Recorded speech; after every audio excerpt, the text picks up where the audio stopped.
What's good, YouTube? Swiftly here, back with another NBA 2K25 video, and in today's video I have another episode of badge breakdowns for you guys. As you can see on your screen, today's episode we are going to be covering the finishing badge physical finisher. With that being said, let's jump right into the video.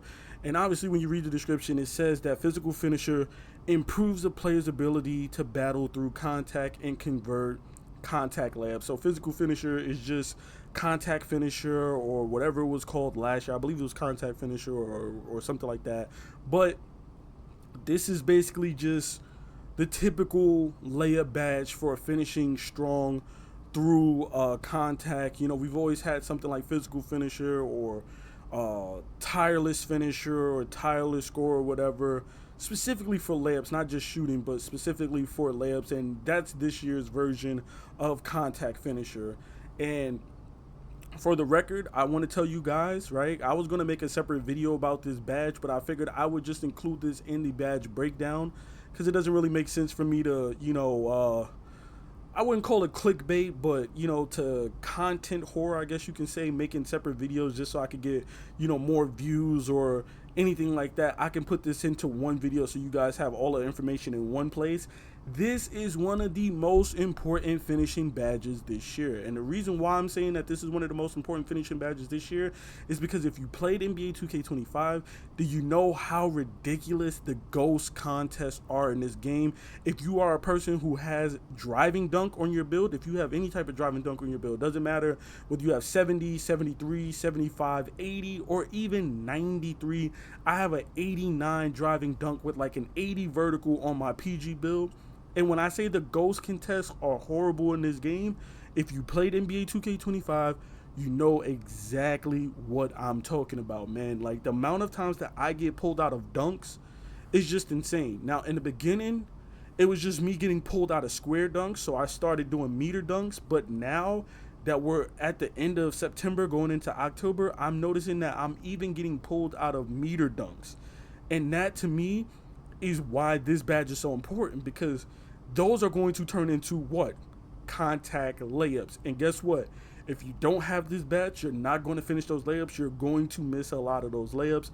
And to even have this badge, if I just go down some levels or whatever on it, to even have this badge on bronze makes a hell of a difference between you getting pulled out of a dunk and missing a layup, even with layup timing off, versus having this badge and making the layup. I make so many and ones in rec. I probably shoot at a minimum 3 free throws a game in rec because of this badge. I'm able to convert a lot of those and ones and whatnot. But more importantly, I'm able to just make the shot. Even if I don't get the foul, I'm still able to make the shot. And that's why this badge is so important, because when you get those ghost contests and they pull you out of your dunk, you're going to need physical finisher to make that layup. You know what I'm saying? And then another thing that I noticed is that, like, the ghost contests are pulling people out of dunk. I've been pulled out of a dunk by somebody that was standing at the free throw line, and I drove past them, went up for a dunk, and somehow just double clutched a layup. Physical finisher popped up, and luckily I had physical finisher on that build. Now I'm gonna be completely honest with y'all. On this channel, I'm always honest. I'm always very candid about my experiences, my opinions, as far as like usage of badges, the levels that I used or tested and whatnot. I haven't tested this badge on Hall of Fame or even Legend. I only have a build that can get silver. I think I have like a 84 or 85 layup. I'm not sure which one it is. It's either 84 or 85, because I'm not sure if I have layup mixmaster.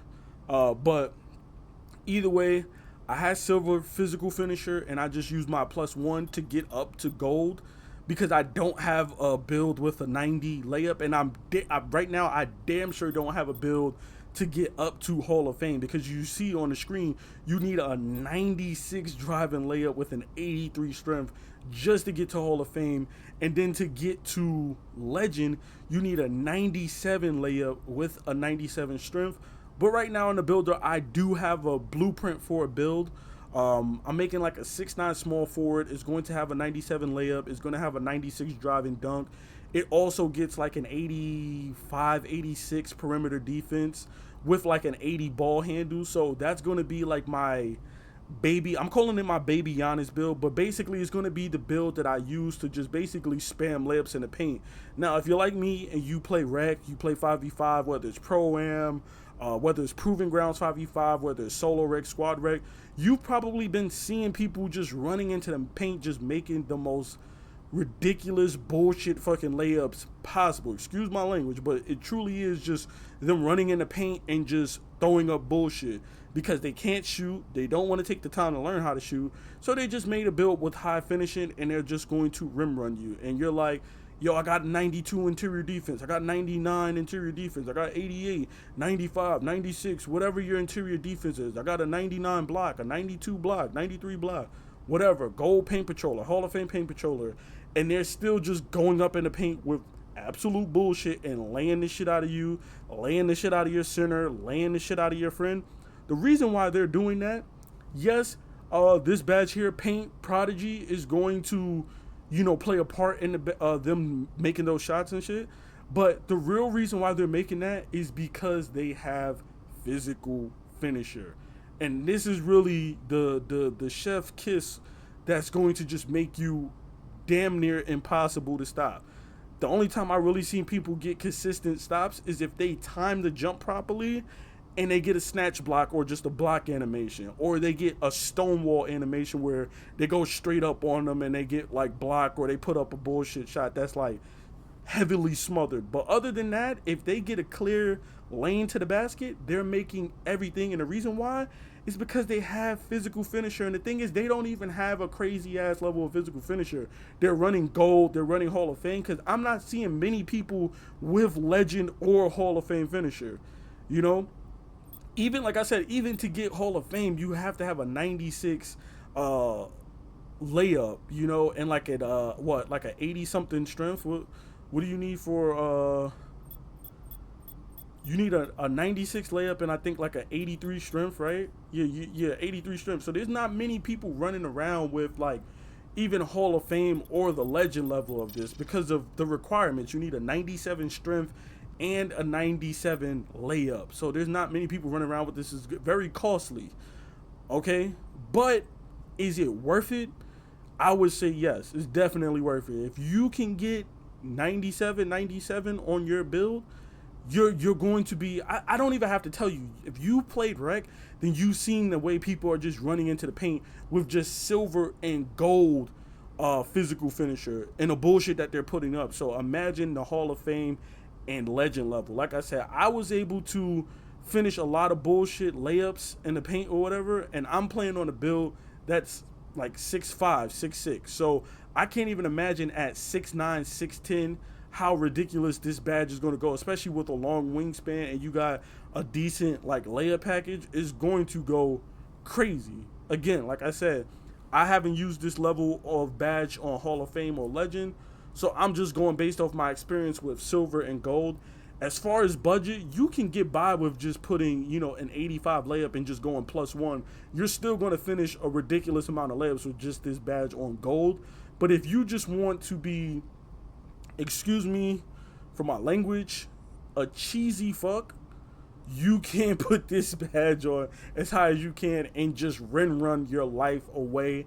Unless they're going to do something with interior defense or tone down these badges or do something with interior or perimeter contest.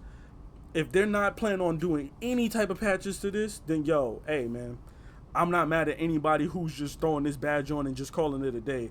Because I've seen dudes literally drop 45, 50 in the rec on just straight rim run layups. No hop steps, no spins, no euros, no nothing. Just R2 square layup. No layup timing. Over and over and over on 7-footers, on 7-2s, on 7-3s, on 6-11s, on 6-10s. It doesn't matter. Unless you time your jump to get that block, you are going to be laying shit. Let me know in the comments what you think about this badge. But I already know what y'all gonna say. That this shit going crazy. I already know because I have like 130 games played in the rec already. I already know how ridiculous this badge is. And I'm telling you guys that this badge is going to really be one of the best finishing badges in the game this year. Especially with them taking out badges like Pro Touch. Nobody's running with layup timing. They took out Giant Slayer, so you're not going to really see a lot of smaller, shorter builds playing in the paint as much, unless they have this badge right here, and then they're just going up with whatever, you know. As long as you don't get blocked, you are going to make this basket every single time in the paint. Especially with no layup timing on, 90 plus driving layup, you're going to make everything in the paint. It's been your boy Swiftly. Please drop a like, comment, and subscribe for more NBA 2K25 content. And please let me know, what do you think about the physical finisher badge in NBA 2K25? I'm out, y'all. Peace.